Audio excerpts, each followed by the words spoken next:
Can you actually get results training 3 days a week? And the answer is yes. I'm going to lay out exactly how to do that in this video today. Whether you are an online client coming to me or someone coming to us in person, I'm going to show you exactly what I would do in order to build out your routine to get you the ultimate goals, training only 3 days per week. Now, maybe your schedule is crazy. Maybe just because, with work or kids or whatever your routine is, school, work, doesn't matter. You can only get to the gym 3 days a week. Well, if that's the case, we need to optimize what you're doing every single time you're in the facility. Okay? So let's get this started. So the first things first is, what should the layout be when you're training 3 days a week? Now, I did a video on this before, and I did the 2-day, and with that one, I chose an upper and a lower because I feel like that was the best one that you could use because it allows you to focus on more volume in each of the areas. So with this routine, we have an extra day. So what we would do in this case is we're going to do full body routines, and we're going to do them 3 different styles. So we're going to have an A, B, and a C. So we're going to do full body splits. And the reason why I like full body in this case is because it's going to give us enough stimulus to hit those areas of our body and still focus on the lagging body parts that we have. Now, moving on, what are the lagging body parts? This is very, very important. We're going to utilize Arnold's priority principles. Arnold says that when you have an area of your body that is weak or that you don't like and you want to see change, you need to focus on that earlier in your routines. So we're going to prioritize those lagging body parts. We're going to pick our top 3. So let's say for this person, we're going to do shoulders. We'll do biceps. And we'll do calves. Again, just random, whatever came to my mind. So that's what we're going to do. All right. Now, as far as volume goes, I did a video on how much volume you need per body part. You can go back on the channel and watch that video to find out exactly how much volume you need per body part, the minimum, the maximum. But in this case, you're going to do your sets, all right, and then our rep range. Now, sets are going to vary depending on your level, of your beginner, intermediate, advanced, but you're going to go anywhere between 3 and 5 sets, and your rep range is going to be between 5 and 30 reps. And again, the whole point of this is you could pick whatever rep range you want to start with, and then as long as you're progressing week to week, you can change that based on how your body's feeling and what rep range you respond best to. In these scenarios, I would probably pick a heavy day, a medium day, and then a light day when it comes to your reps. So let's get into the routine. So first things first is we have workout A. So I'm just going to label this A. All right. So what are we going to do for our first workout?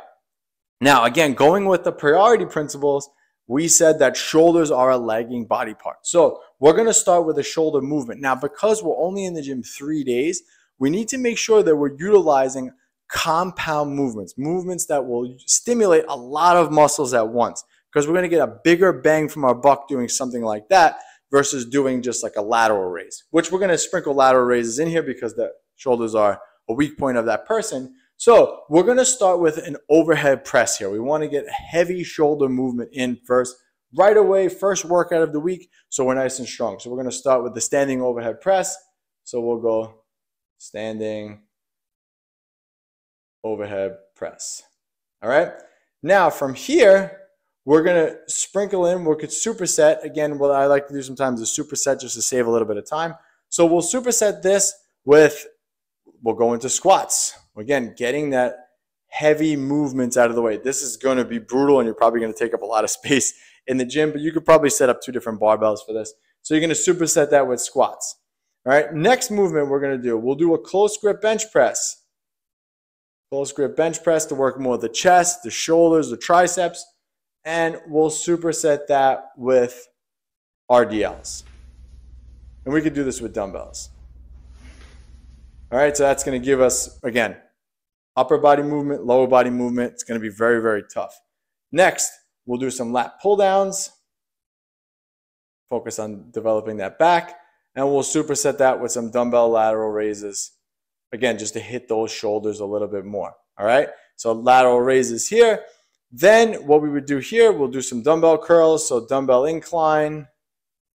Toward the end of the workout now is when you're starting to get a little bit more fatigued. So what I would do in this case is I would start tri-setting them. I know you're a little bit tired at this point, but we want to try to get through these little lighter movements that stimulate the back and all these other areas. So dumbbell incline, we'll superset that with some tricep push downs. And we'll superset that with some face pulls. All right, and then we could, at the end to finish it off, we could superset some abs, so we'll do some crunches. And we'll superset that with some calf raise. We'll do standing. Standing.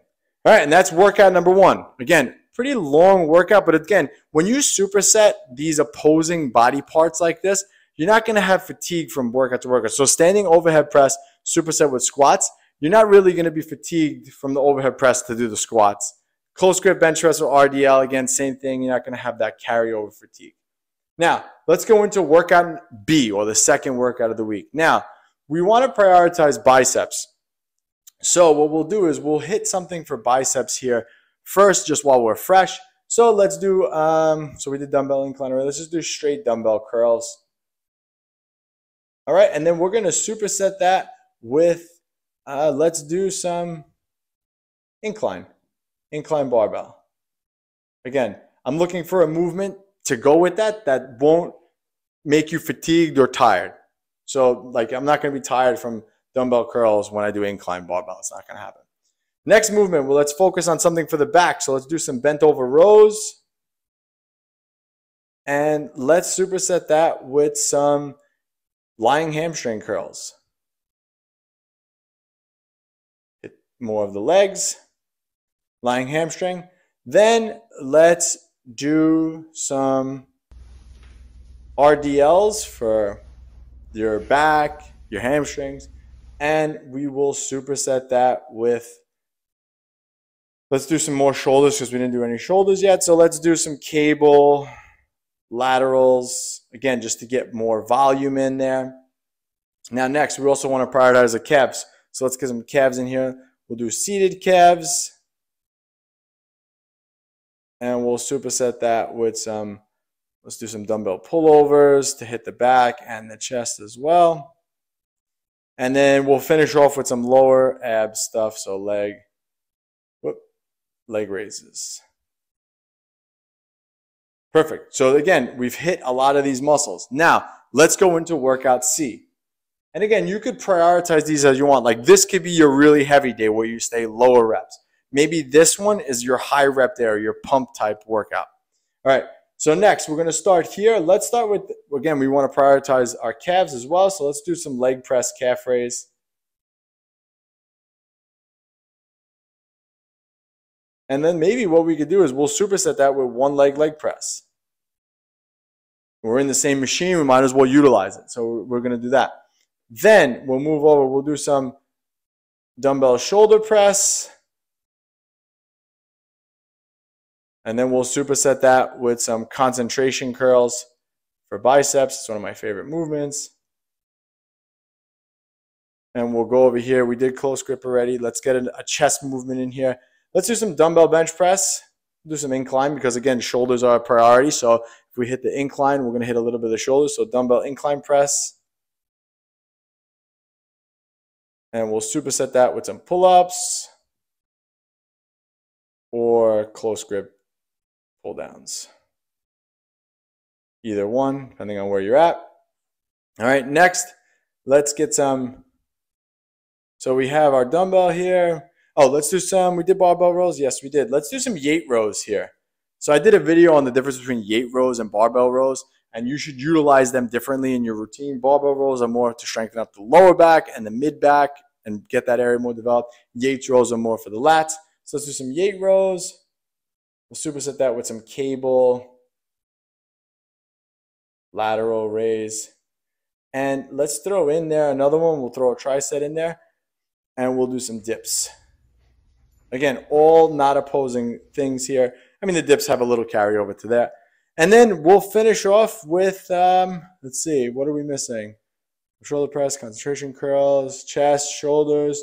We got back. We hit everything pretty much. We could finish off with a leg movement. Let's do some leg extensions just to finish it off and get a good pump. And that's it. those are your 3 body parts that you're going to be doing, the 3 workouts. Again, and I think that the best way to do this to get the best results, mix up your reps. Make this the heavy day. Make this the pump day. And make this like the medium day where it's like a little mix of both, like a strength day. And that's the way we're going to utilize 3-day-a-week routines in order to get results. So screenshot this and let me know what your favorite 3-day-a-week routine is. And this was Anthony, AB Fitness Center. I'll catch you on the next one. Our overcrowded personal training gym is in need of trainers. We are drowning in new clients that want and need instruction, and we need you. Certification is a plus, but not necessary. We are growing fast, and there are many opportunities for growth inside our company. So send me a message now if you are interested in working with the best.